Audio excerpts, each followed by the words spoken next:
There is a particular kind of loneliness that no one warns you about.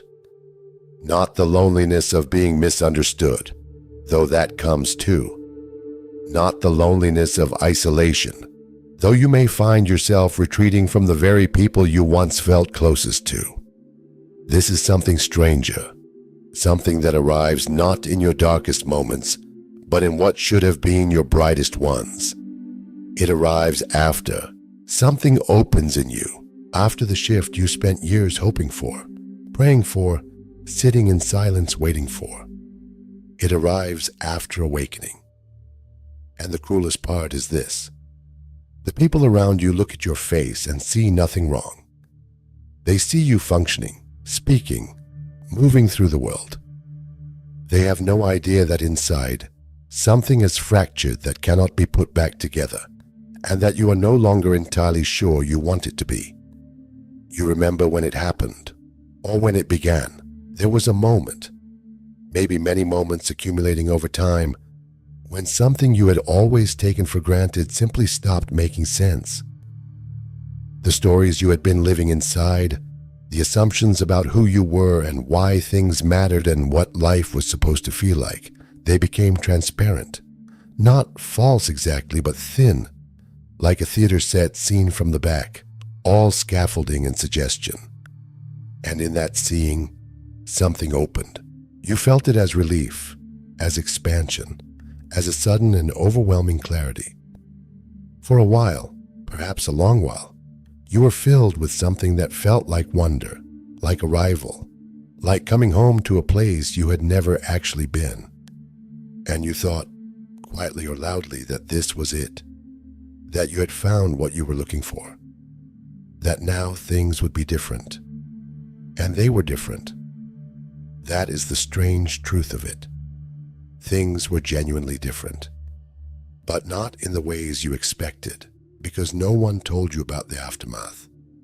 No one told you what it actually feels like to live with open eyes in a world that is still mostly asleep, to carry an understanding that cannot be fully shared, to have seen through something and then have to keep showing up to it anyway. No one told you about the grief. If this is where you find yourself right now, I want you to know that what you are experiencing has a name, even if no one around you is using it.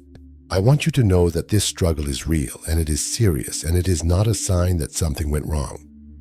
It is, in fact, a sign that something went profoundly right. But understanding why that is will require us to look carefully at what awakening actually does to a person, not as a spiritual achievement, but as an existential event, something that reorganizes the entire structure of how one inhabits a life. If this is landing somewhere true in you, consider subscribing. I explore these territories every week, and I would be honored to have you along for the journey. Let me start with what is rarely said plainly. Awakening is not the end of suffering. It is, for many people, the beginning of a more refined and in some ways more demanding kind of suffering. The popular image of the awakened person, serene and untouched, moving through the world in a state of perpetual ease. That image is not just inaccurate. It is harmful. It sets up a standard that functions as a kind of spiritual perfectionism, and it leaves those who are genuinely in the midst of transformation feeling that they must have done something wrong, must have misunderstood, must not have really arrived where they thought they arrived. The serenity is real, but it is not permanent, and it is not the whole picture. The whole picture includes this: the dismantling of the self that once kept you comfortable, and the strange and often painful work of continuing to live without that scaffolding. Hannah Arendt wrote about what she called the space of appearance, the realm in which we show ourselves to others, and in which the world confirms us back to ourselves. We are social beings, not simply because we enjoy company, but because our sense of reality is partly constituted by shared recognition. When others see what we see, we know that what we see is real. When we find ourselves seeing something that others cannot or will not see, there is a disorientation that goes all the way down. Not just loneliness, but a kind of ontological vertigo, a questioning of the ground beneath one's feet. This is what awakening does. It removes you, partially and sometimes irrevocably, from the consensus reality that most of the people around you are still living inside. The consensus reality is not a lie exactly. It is more like an agreement, a collective simplification that allows people to function, to coordinate, to build lives together. It gives things meaning by assigning them to familiar categories. It answers the question of who you are before you even finish asking it. And for most of human history, for most people, living inside this agreement has been not just comfortable but necessary. The agreement is the ground. To question it is to risk the ground itself. What awakening does at its core is make that agreement visible as an agreement. Suddenly you can see the scaffolding.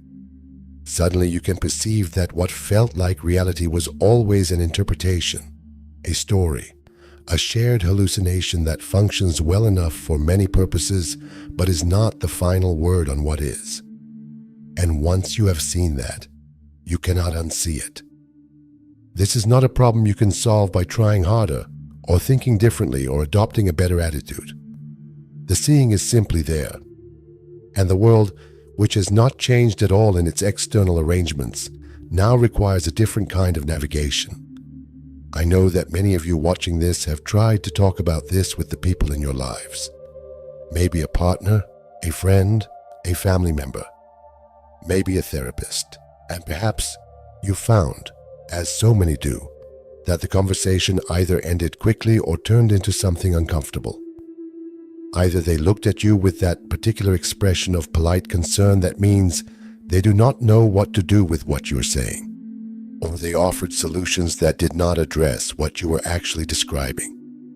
Or worse, they told you that you were overthinking, that you should be grateful, that things were not as complicated as you were making them, and you sat with that response and felt something close to despair, because you knew, in a way that was difficult to articulate, that the simplification itself was the thing you were trying to talk about.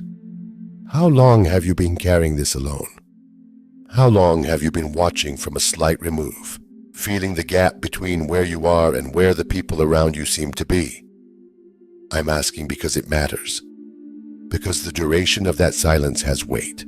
And if you cannot find the words right now, if what you are feeling is too layered to put into a sentence, just write this in the comments. I know this distance, just those 3 words. Because when you do, someone else watching this, someone who has been reading those comments alone in a room somewhere, will feel something loosen in their chest. Your willingness to be seen in this is not just for yourself. It reaches further than you know.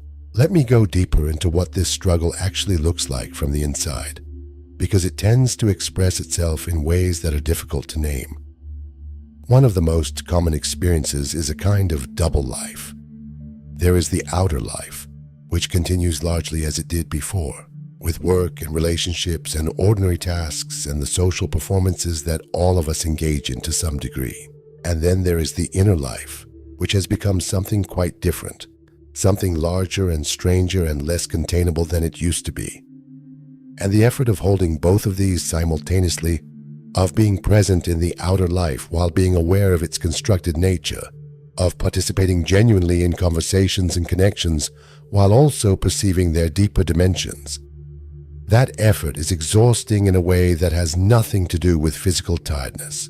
Arendt distinguished between labor and work and action, between the repetitive maintenance of life, the crafting of durable things, and the unpredictable realm of genuine human encounter. What awakening asks of you is something that belongs to all 3 of these and yet fits neatly into none of them. It asks you to continue performing the maintenance of your life, to keep eating and sleeping and paying bills and fulfilling obligations. It asks you to make something, to integrate what you have seen into a way of living that has coherence and integrity. And it asks you to act, to bring your understanding into contact with the world, to risk being seen. All of this simultaneously, with no guidebook and no community that fully understands what you are carrying. The grief that comes with awakening is real, and it deserves to be honored. You are grieving the self you used to be, not because that self was bad or wrong, but because it was yours. It was familiar. It gave you a particular kind of comfort that is no longer available. You are grieving the simplicity of before, the time when you could want things straightforwardly without immediately seeing through the wanting, when you could plan for the future without perceiving the fundamental uncertainty that lives underneath all plans, when you could be angry or sad or joyful without also watching yourself being angry or sad or joyful from a slight remove. The doubleness of consciousness is a kind of gift and a kind of burden at the same time, and to pretend it is only a gift is to fail the people who are genuinely struggling with both. There is also a grief that is less often named, but perhaps more important: the grief of expectations. Before the shift, you carried an image of what awakening would be like. Perhaps it came from books or teachers, or simply from the accumulated mythology of spiritual development that runs through human culture. The image promised peace. It promised arrival. It promised that the searching would stop. And perhaps the searching did stop, in one sense. Perhaps you genuinely no longer need things in the way you once needed them, no longer reach for external solutions to internal questions. But what replaced the searching was not exactly peace. It was more like responsibility, a kind of alert, open presence that cannot be put down. And that is beautiful and true, and also, when you are tired, genuinely hard. What I want to offer here is not a way out of this difficulty. I do not believe there is a way out, nor do I think one should be sought. What I want to offer instead is a reframing of what the difficulty means. Because there is a profound difference between suffering that is a sign that something is wrong, and suffering that is a sign that something true is happening. The devastation you feel, the exhaustion, the loneliness, the sense of living between worlds, these are not symptoms of a failed awakening. They are signs of a real one. They are what it actually looks like to shed a skin that protected you from the full weight of being alive. Arendt wrote about natality, the capacity for new beginnings, the fact that each person who enters the world introduces something unprecedented into it. She saw this not as a spiritual concept, but as a political and existential one. The root of freedom being that things do not have to remain as they are, that the future is genuinely open. Awakening in its deepest sense is a form of natality. It is a beginning, not an ending. But beginnings are disorienting precisely because the old orientation is gone and the new one has not yet stabilized. The person who has just been born into a wider understanding is, in many ways, starting over. And starting over is hard even when it is right. There is something I want to be honest with you about, something that the spiritual community often glosses over in its eagerness to celebrate awakening as achievement. The integration is longer than the opening. The opening might happen in an instant or over a season. The integration can take years, sometimes decades. And integration is not the same as coming back down, not a return to where you were before with a few insights added on. Integration is the gradual, painstaking, sometimes deeply uncomfortable work of becoming a coherent person again, of finding a way to live your new understanding in the actual conditions of your actual life, with its actual relationships and limitations and ordinary frustrations. It is the work of bringing what you have seen into contact with who you are, and that contact creates friction, and friction takes time to resolve. If what I am describing here has been your quiet companion for some time now, if you have been sitting with this alone and wondering whether it would ever get easier, or whether you were missing something that everyone else seemed to have found, I want you to know that this exploration does not have to be solitary. There are others walking this same territory, others who have seen through the same agreements and are working out how to live in the space on the other side. I create these videos because I believe that the examined life is better when it is shared, when we bring our questions into contact with other questions and let the conversation do what conversation does best, which is generate something none of us could reach alone. If you find value in this kind of inquiry, consider subscribing and joining this community of people who are not looking for easy answers, but who are willing to sit in the difficult ones. And please, leave a comment. Tell me what this is bringing up for you. I read everyone, and your reflection genuinely shapes how I think about these questions. What you are living through is not a detour from the spiritual path. It is the spiritual path, not the inspirational parts that make for good quotes, but the actual fabric of what it means to wake up inside a human life, inside a body that gets tired, inside relationships that have their own needs, inside a society that is still organized around the assumptions you have seen through. The path is not away from all of that. It runs right through the middle of it, and the courage it takes to keep showing up, to keep engaging, to keep letting what is real matter even when it is heavy. That courage is not a small thing. It is, in fact, one of the most significant things a human being can do. The person you are becoming is not someone who has escaped the human condition. It is someone who has seen it more clearly and chosen to remain within it, not from resignation, but from something that, if you sit with it long enough, begins to feel like love. Not the easy sentimental kind, but the kind that stays. The kind that does not look away. The kind that understands the weight of what it holds and holds it anyway.